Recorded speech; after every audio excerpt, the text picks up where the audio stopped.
Buenos días. En este curso, en las distintas clases teóricas, estamos viendo géneros bacterianos que han sido clasificados de una forma arbitraria, como ustedes lo vienen viendo. Ya hemos visto cocos gram positivos, hemos visto cocos gram negativos, y hoy nos convoca otro grupo que es el de las bacterias que no toman la coloración de Gram. Serán dos clases de bacterias que no toman la coloración de Gram. Hoy presentamos la primera clase, que a su vez está dividida en dos partes.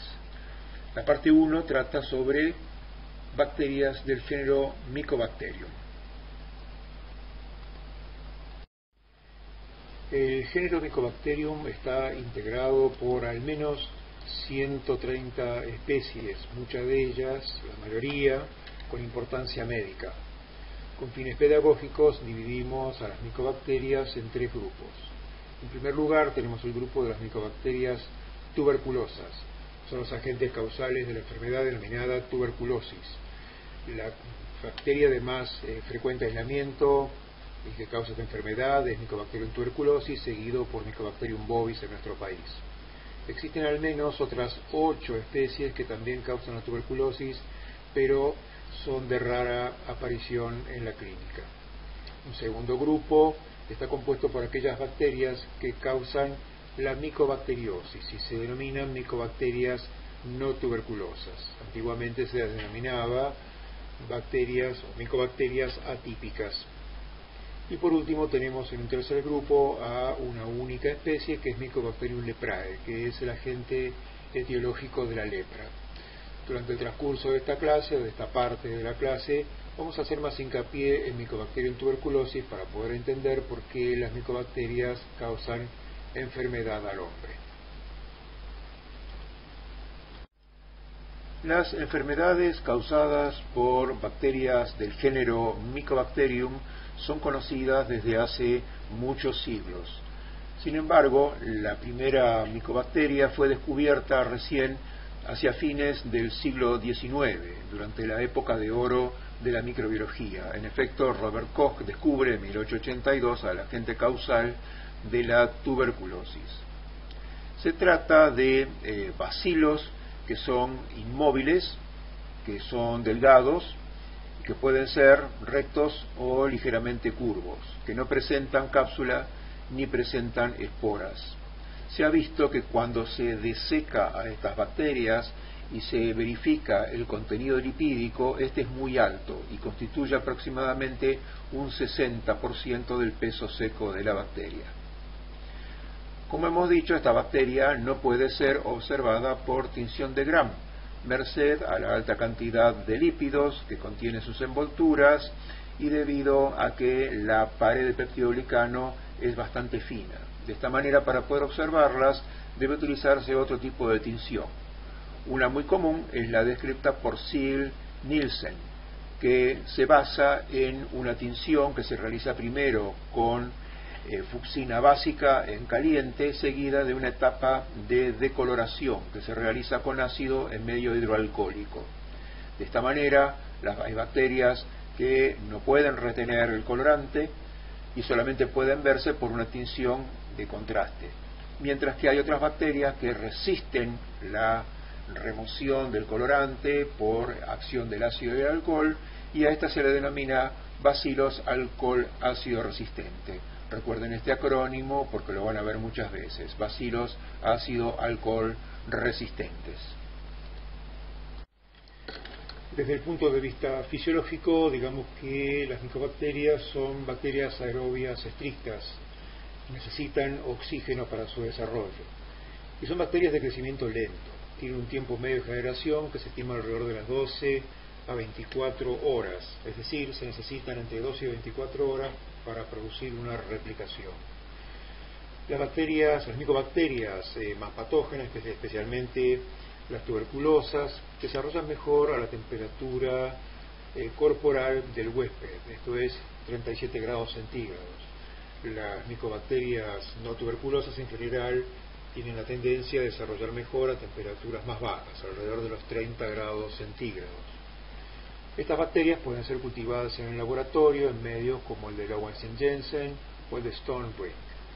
Son medios que no tienen gran cantidad de nutrientes, son medios de componentes sencillos, pero que llevan necesariamente un inhibidor del crecimiento de otras bacterias que pueden estar contaminando el cultivo. Ustedes piensen que para poder ver la aparición de una colonia de micobacterias en un cultivo, como estas que ustedes están viendo acá en estas fotos, tienen que esperar al menos 3 semanas.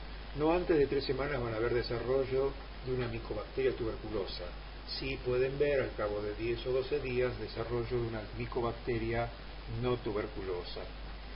Una vez que se produce el desarrollo, es necesario poder conocer de qué especie se trata, y para eso existen distintas pruebas bioquímicas como la de la niacina, la ureasa, reducción de nitratos y otras. Este tipo de metodología para el cultivo de las micobacterias y su reconocimiento o reconocimiento de las especies está poco a poco cayendo en desuso debido al tiempo que insume poder obtener desarrollos positivos a partir de muestras clínicas. Los métodos de cultivo sobre medios sólidos, como los que le acabo de describir hace apenas unos minutos, se conocen desde fines del siglo XIX y fueron utilizados hasta bien entrada la segunda mitad del siglo XX. En algunos lugares todavía pueden ser utilizados. Poco a poco fueron desplazados por otras metodologías. Primero apareció una metodología que utilizaba radiactivos, es decir, se cultivaba la bacteria en un medio líquido que contenía ácido palmítico marcado con carbono 14. Cuando se producía la digestión del palmítico por las micobacterias, se liberaba dióxido de carbono marcado con carbono 14, que era detectado por un detector de radiación gamma.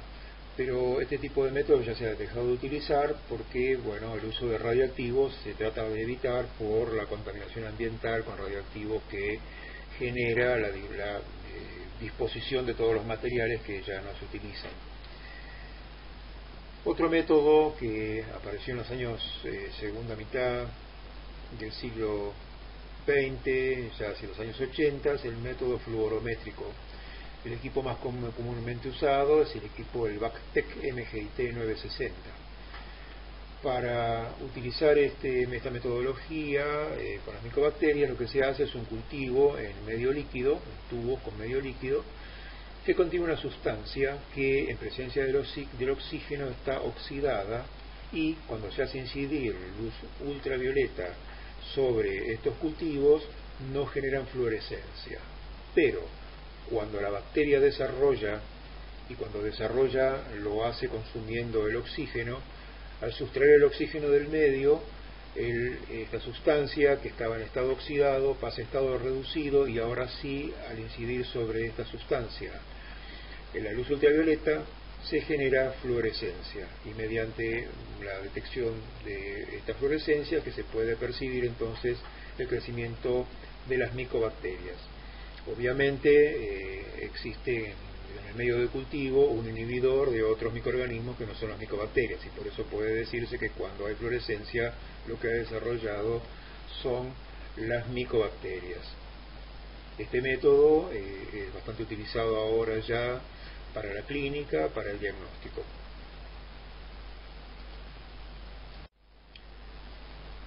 A principios del siglo XXI se describió un método aún más moderno y que se basa en la amplificación de secuencias específicas de ADN mediante una PCR en tiempo real, cuantitativa.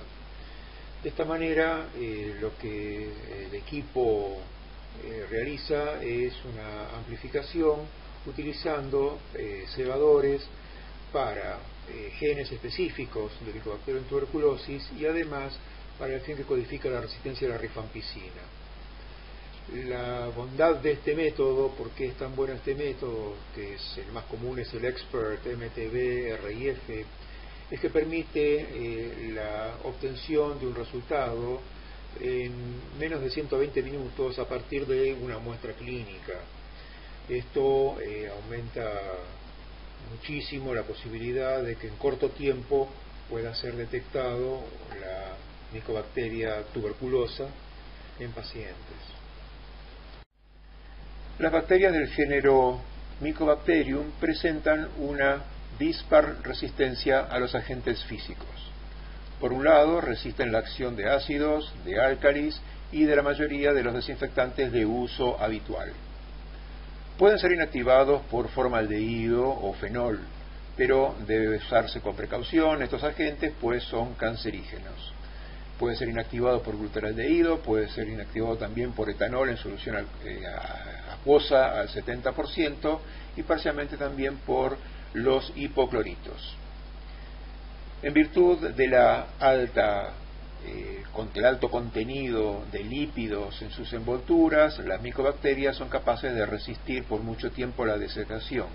Especialmente las bacterias retienen su viabilidad cuando están al abrigo de la luz solar, es decir, cuando una micobacteria es lanzada de alguna manera al ambiente, por ejemplo en un esputo que queda al abrigo de la luz solar y en ambiente húmedo, la micobacteria puede resistir mucho tiempo, hasta un año puede permanecer viable.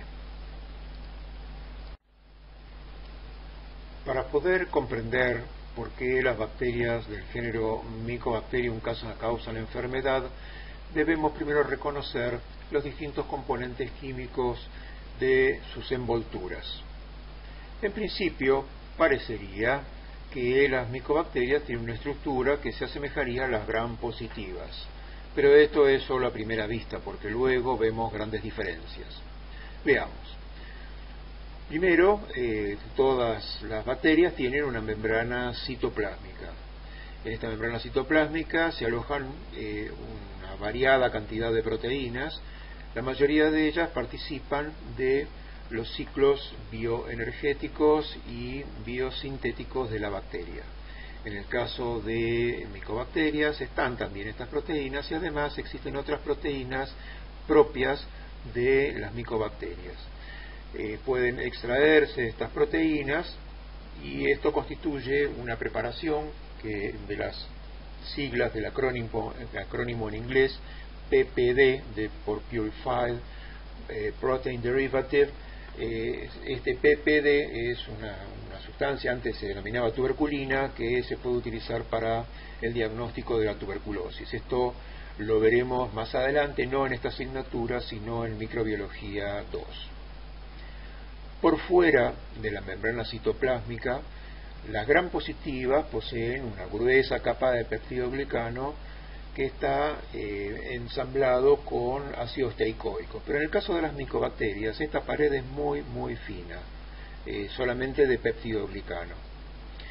Esta pared fina es la que debiera retener la tinción de Gram, cosa que en principio, por lo fino de esta pared y por lo que viene después por fuera, que es esta gruesísima capa lipídica, estas bacterias entonces no toman la tinción de Gram.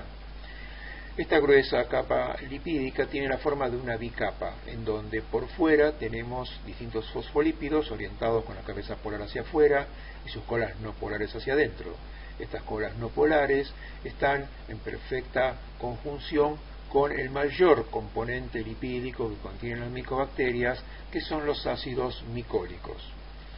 Hay diversos ácidos micólicos, algunos contienen trealosa, y estos ácidos micólicos que contienen trealosa tienen actividad biológica, como ya veremos. Otros ácidos micólicos están sulfatados y constituyen lo que denominamos los sulfolípidos o sulfátidos, que también tienen actividad biológica, que veremos ahora en unos minutos. Existen otras moléculas de mucha importancia, como el lipoarabidomanano. El lipoarabidomanano es básicamente un lipoazúcar, un lipoglúcido, que está anclado a la membrana citoplásmica y que protruye por fuera de esta bicapa lipídica.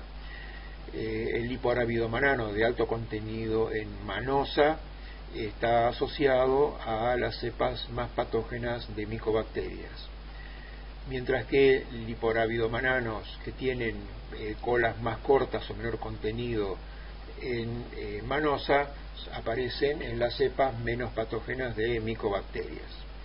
En las cepas en donde la patogenicidad es muy baja, aparece otro componente que tenemos aquí marcado, que es el fosfatidil inositol manóxido.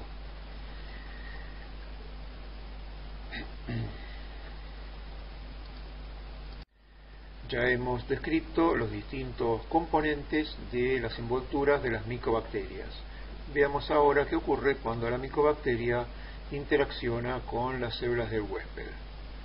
En principio, las micobacterias patógenas tienen lipoarábido manano. Este lipoarábido manano funciona como una PAMP, es decir, un patrón molecular asociado a la patogénesis. Los lipoarábidomananos, el lipoarábido manano interacciona con diversos receptores. Cuando se trata de los receptores TLR o Toll-like receptors, específicamente con el TLR2, lo que se produce es una cascada de señalización. Esta cascada de señalización, que está mediada por el factor NF-κB, tiene acción sobre distintos vectores en el núcleo de la célula. En este caso la célula son los macrófagos.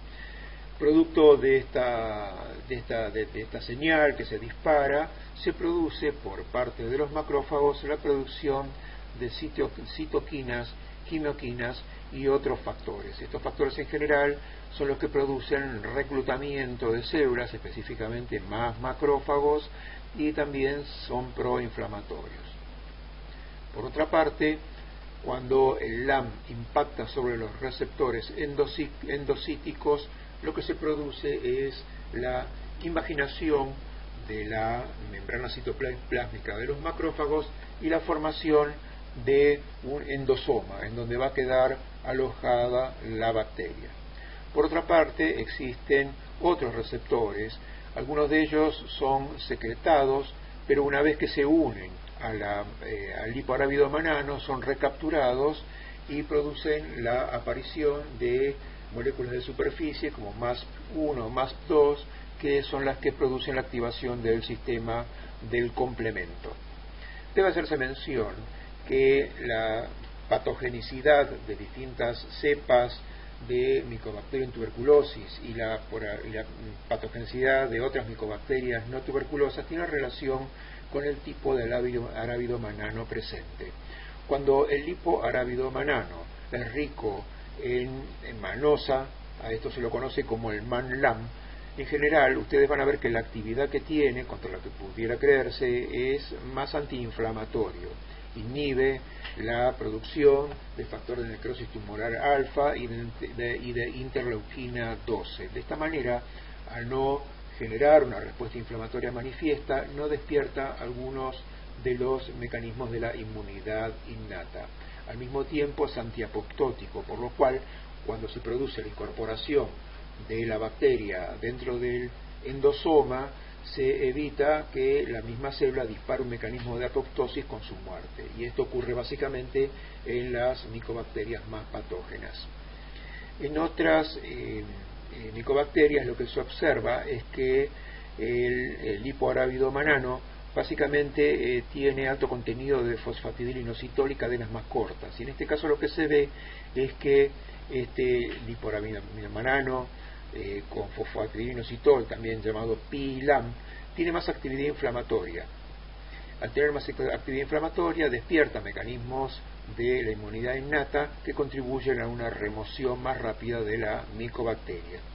Existen algunas micobacterias en donde directamente no existe, existe el lipoarábido manano, pero que no tiene directamente restos de manosa ni de fosfatidil inositol.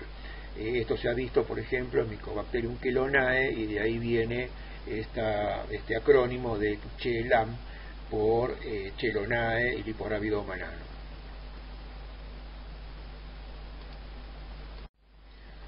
Normalmente, cuando se produce la ingestión por parte de un macrófago de una bacteria, otras bacterias distintas de las micobacterias, lo que ocurre es que la bacteria va a quedar alojada dentro del fagosoma y luego, por interacción entre una proteína que se encuentra en la membrana fagosomal, que es la PI3P, esta proteína va a interaccionar con su receptor, que es la EEA1 o antígeno endosomal específico. Cuando se produce este reconocimiento, se fusionan los lisosomas con el fagosoma y se va a formar el fagolisosoma. Cuando esto ocurre, se acidifica mucho el contenido del fagosoma, hasta la vez que las enzimas lisosomales, que son volcadas dentro del fagosoma, digieren entonces a la bacteria. Pero en el caso de las micobacterias esto no ocurre así. Por acción de los sulfátidos que están presentes como ya les mencioné antes, en las envolturas, estos sulfátidos, cuando la bacteria se encuentra dentro del fagosoma, estos sulfátidos interaccionan con la membrana fagosomal. Tienen que pensar ustedes que tanto las membranas como las envolturas de las micobacterias están en una suerte de estado como de semilíquido, y entonces hay intercambio lipídico entre las envolturas de las micobacterias y la membrana fagosomal. De esta manera estos sulfátidos pasan a la membrana fagosomal y le cambian su fluidez.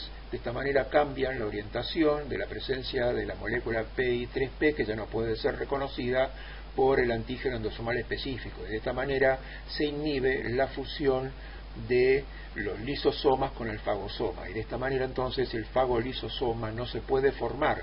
Como no se puede formar, no aumenta el tenor oxidativo dentro del fagosoma, no se vuelcan las enzimas lisosomales y por lo tanto la bacteria no es digerida. Si algún lisosoma pudiera llegar a fusionarse y algunos de los componentes de un lisosoma llegaran dentro del fagosoma, es decir, que tendieran a aumentar levemente la acidez o el tenor oxidativo, esta acidez va a ser neutralizada por amoníaco que produce la micobacteria. Esta micobacteria contiene ureasa, arginasa, glutaminasa, asparaginasa, que son capaces de degradar las distintas moléculas sobre las que actúa, urea, arginina, glutamina o asparagina, liberando amoníaco. Este amoníaco neutraliza el ácido y de esta manera la bacteria se asegura de permanecer dentro del fagosoma inalterada, donde luego se va a replicar. De esta manera, y con un tiempo de generación que la bacteria tiene que es muy prolongado, la bacteria se va replicando hasta que por efecto mecánico va a destruir el fagosoma primero, y posteriormente, cuando la masa bacteriana es suficientemente grande, va a destruir la membrana citoplásmica del macrófago, escapando de esta célula muerta y quedando lista para infectar otras células circundantes que fueron atraídas por la acción de este liporavidamanano, que había disparado las cadenas de señalización y había generado la presencia de citoquinas y de quimioquinas. Los eventos celulares y moleculares que hemos descrito hasta ahora son los que permiten explicar la patogénesis, cómo se inicia la infección por Mycobacterium, haciendo especial mención a lo que ocurre en la tuberculosis. Si hablamos de las cepas más patógenas, podemos mencionar otros factores de virulencia de las micobacterias. Por un lado tenemos lo que se denomina factor cuerda o factor cordón, que luego se demostró es el dimicolato de 6,6-trealosa, es decir, este es un ácido micólico rico en trealosa. Se ha visto que este factor cuerda está presente en las micobacterias patógenas, cuando éstas se cultivan y son resuspendidas en líquido, en solución salina, y se las puede observar al microscopio, se ve que se agrupan formando cordones, y de ahí fue que su primera descripción provino de esta observación microscópica, de ahí el nombre de factor cuerda. Sí se sabe que este factor cuerda contribuye a la actividad proinflamatoria de las micobacterias más patógenas. Debe mencionarse que las micobacterias no producen exotoxinas, es decir, no generan ningún otro producto externo tóxico para la célula del huésped, no hay ningún otro factor más allá que los dos que hemos descrito anteriormente, el hipográvido manano, los sulfátidos y ahora el factor cuerda. Solamente la presencia de estos tres factores es lo que explica el inicio de la infección causada por micobacterias. La descripción de la enfermedad tuberculosis es objeto de estudio en microbiología 2, pero para que ustedes tengan una idea de lo que estamos hablando, digamos que la tuberculosis es una enfermedad de larga evolución, en donde en un principio se producen los eventos que hemos descrito hasta ahora, hay acumulación de células, formación de lo que sería la lesión. Mientras esto ocurre, el sistema inmune prácticamente no ignora que está presente el microorganismo, y por esto que esta enfermedad es una enfermedad de larga evolución. Una de las características entonces de la patogénesis es entonces la capacidad de la bacteria de evadir las respuestas inmunes del huésped, tanto en la etapa temprana, la respuesta innata, como en etapas más tardías, la respuesta adaptativa. Cuando el huésped, por último, genera una respuesta inmune, lo que se observa es que esta respuesta inmune, por un lado, propende a la erradicación del microorganismo, pero por otro lado, esta respuesta daña también al mismo huésped. Esta respuesta adaptativa se está dando contra los antígenos micobacterianos, básicamente, y durante la enfermedad se produce una hipersensibilidad de tipo 4, es decir, hipersensibilidad retardada. De esta manera, digamos que la acción del sistema inmune del huésped cumple un rol fundamental en lo que es esta enfermedad de larga evolución. Cuando estudiemos en profundidad la enfermedad de tuberculosis, veremos que durante la misma el huésped genera respuestas inmunes adaptativas de distinto tipo, entre las que podemos contar la TH1, la TH2 y la TH17. Estas respuestas están en un equilibrio. Este equilibrio depende del entorno de citoquinas que tienen los macrófagos en el sitio donde se está produciendo la infección. Cuando existe predominio de una respuesta TH1, este entorno es rico en interferón gamma y en interleuquina 12, y esto lo que representa es la inmunidad defensiva. Cuando esto ocurre, los macrófagos se activan y los macrófagos pueden dar muerte a los microorganismos. Esto es lo que debiera pasar y es lo que generalmente ocurre en el huésped sano. Pero también puede ocurrir que haya un predominio de una respuesta TH2. Cuando hay predominio de una respuesta TH2, en general el entorno es rico en interleuquina 4 e interleuquina 10. Cuando esto ocurre, la respuesta va hacia la cooperación TB y hacia la producción de anticuerpos. Los anticuerpos durante la tuberculosis no juegan rol alguno, no participan de las defensas y al contrario pueden llegar a participar del daño de tejidos. Por otro lado, tiene que haber un equilibrio entre la respuesta protectiva, que ya dijimos que es la TH1, y la respuesta TH17, que es más una reacción una reacción de hipersensibilidad. Cuando predomina la respuesta TH17 en el entorno donde están las células, hay mayor cantidad de factor de crecimiento de tejidos beta y mayor cantidad de interleuquina 6 y de interleuquina 23. Cuando esto ocurre, tenemos mayor fenómeno de hipersensibilidad que se caracteriza por mayor daño de la lesión. Las tres respuestas son importantes, las tres tienen que ocurrir, pero tienen que ocurrir de manera balanceada, en donde tiene que haber un predominio de la TH1 para asegurar la erradicación del microorganismo. Simplemente para ilustrar el motivo por el cual estudiamos micobacterias y estudiamos a Mycobacterium tuberculosis, veamos algunas cifras estadísticas. Primero digamos que la enfermedad es una enfermedad crónica que está diseminada en todo el mundo. En todo lugar donde hay humanos puede estar o va a estar la enfermedad. Tenemos una incidencia anual que oscila entre los 8 y 12 millones de casos nuevos por año, con una prevalencia que necesariamente tiene que ser mayor porque es una enfermedad de larga evolución y que se estiman aproximadamente 20 millones de casos. en el mundo se registran aproximadamente 3 millones de muertes por año debido a la tuberculosis. Debe hacerse una salvedad, y esto lo vamos a desarrollar mucho más en microdosis, entre lo que significa la enfermedad tuberculosis y la infección por Mycobacterium tuberculosis. Nosotros, en nuestro país, como en todos lados del mundo, hay una tasa, más o menos una tasa conocida, de infección por la micobacteria. De esta manera, muchos de los que vivimos en nuestra sociedad, en Argentina, como también en otras partes del mundo, sufrimos lo que se denomina la primo-infección tuberculosa, en donde nuestra bacteria ingresa al organismo en edad temprana, generalmente en la niñez, inicia un proceso que generalmente es contenido. En algunos huéspedes esto no puede ser contenida, en huéspedes con déficit de aporte calórico o individuos que tienen algún tipo de falla en su inmunidad.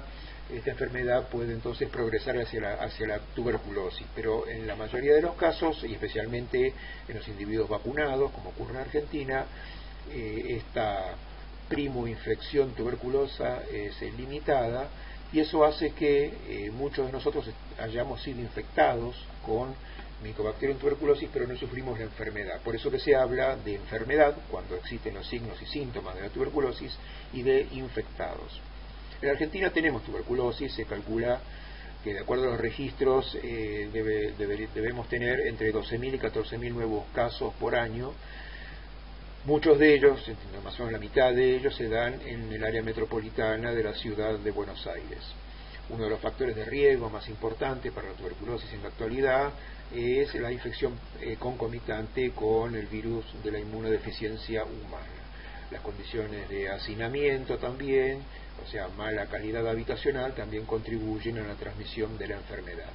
En nuestro país, el 99% de los casos de tuberculosis son producidos por Mycobacterium tuberculosis, y un 1% de los casos aproximadamente, especialmente de lo que estamos hablando, de los casos de tuberculosis pulmonar, que es la presentación más frecuente, es causada por otra especie de Mycobacterium, que es Mycobacterium bovis.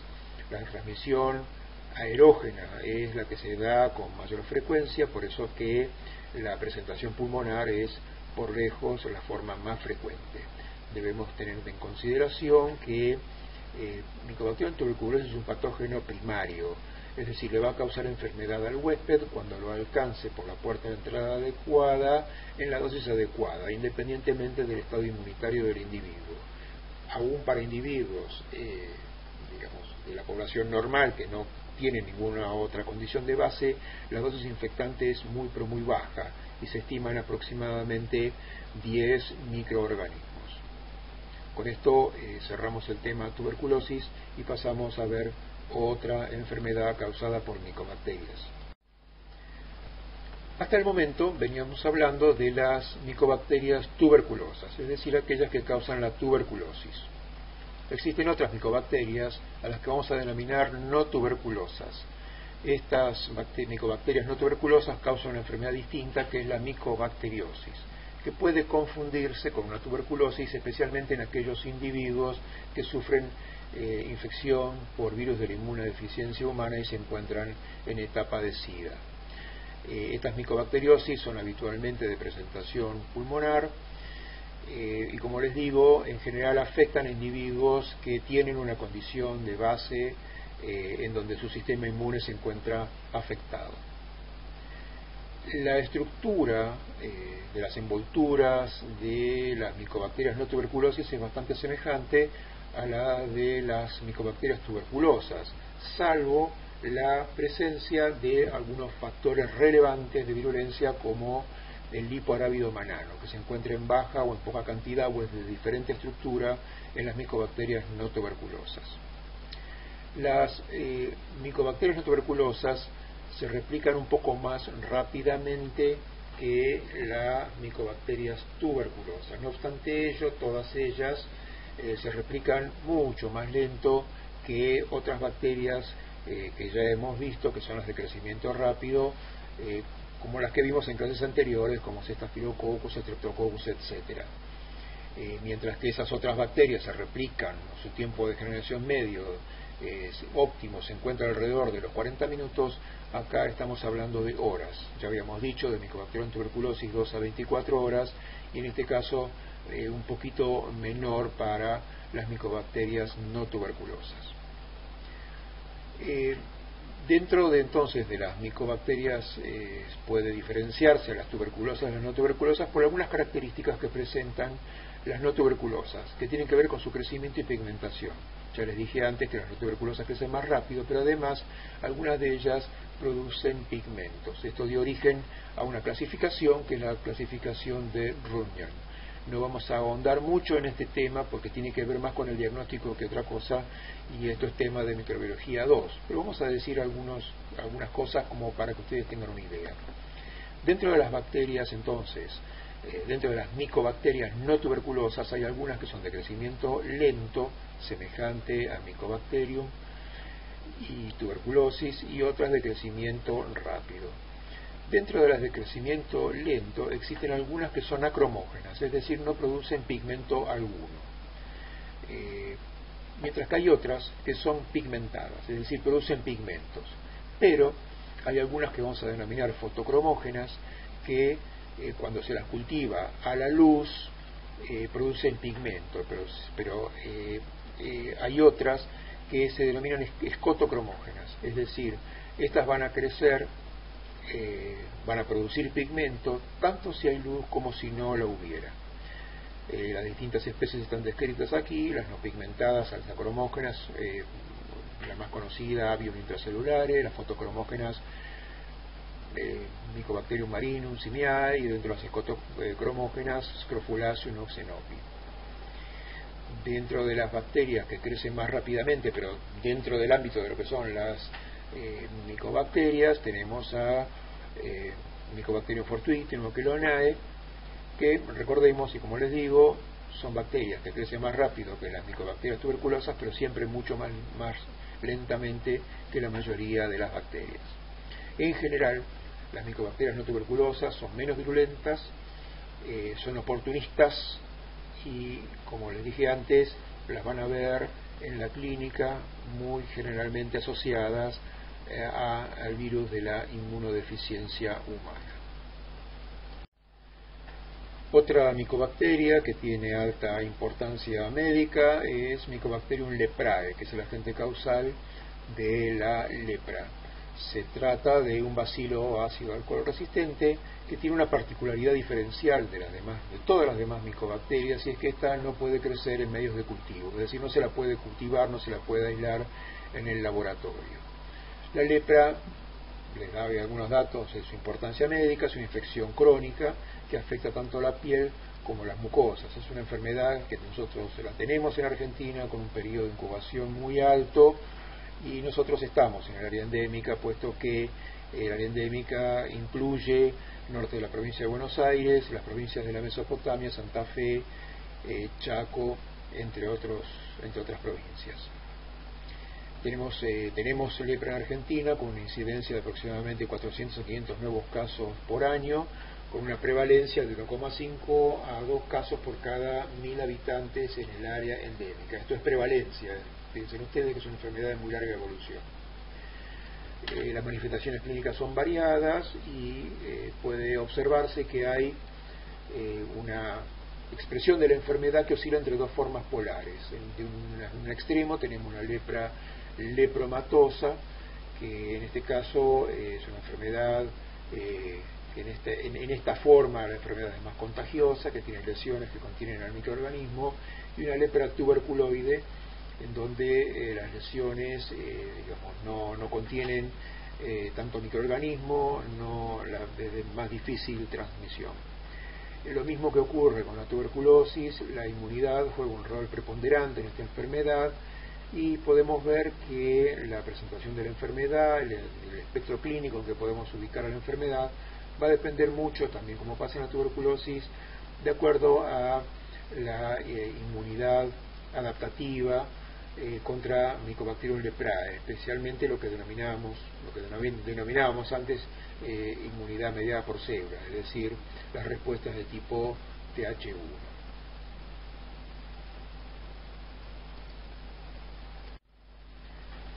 Damos aquí por terminada la parte 1 de esta clase.